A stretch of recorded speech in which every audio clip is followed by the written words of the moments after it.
Bonjour à tous et à toutes, c'est Paul Damas pour vous présenter aujourd'hui un nouveau segment en succès. Donc aujourd'hui, enfin, verticalisation, j'ai envie de dire comme d'habitude, mais j'ai envie de dire qu'il y a une verticalisation complète et une semi-verticalisation. Verticalisation complète durant 1 heure et verticalisation, semi-verticalisation plutôt, durant 1 heure, 1 heure 5, ouais, globalement. Donc, ce qui fait beaucoup dans les deux cas, mais qui n'est toujours pas assez pour me permettre d'être debout.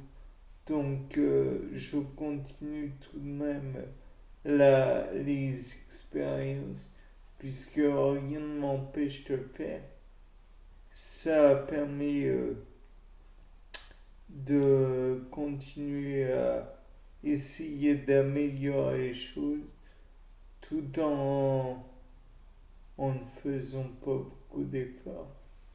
Puisque, comme vous vous en doutez, j'ai relevé les constantes. La température à mon front, et j'ai envie de dire qu'elle est restée la même. La, le rythme cardiaque, la fréquence cardiaque, je veux dire, elle est restée la même. Peut-être qu'il y a eu des modifications au moment de la verticalisation, mais c'est pas assez important pour qu'on y prête un tout petit peu d'attention. J'ai envie de dire même que au niveau comment de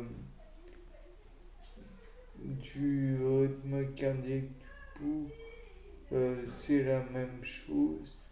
Il y a très peu de constantes qui ont été variées. Donc je pense que le fait d'être debout, ça agit forcément à quelque part, puisque vous vous en doutez, j'ai fait une ponction du liquide céphalorachidien. Ça paraît n'avoir aucun rapport, mais au contraire, ça en a.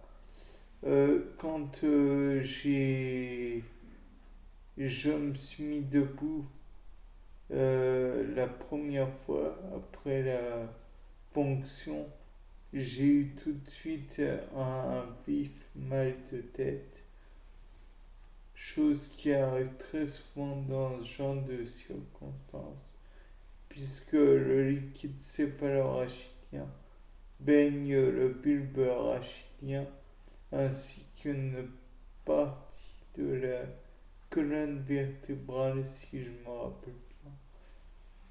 Donc, en ce qui concerne le liquide en question, si vous vous amusez à secouer la tête lors d'une ponction baire, après une ponction baire, vous allez le regretter amèrement.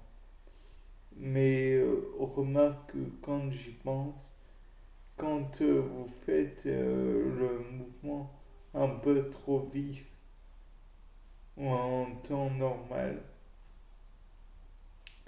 il arrive que vous soyez partiellement désorienté, étant donné que c'est un changement brutal. Donc, j'imagine que le liquide céphalorachidien à voir dans l'histoire, à voir même avec la lymphe, à voir avec le plasma, dont la constitution, la composition est assez proche.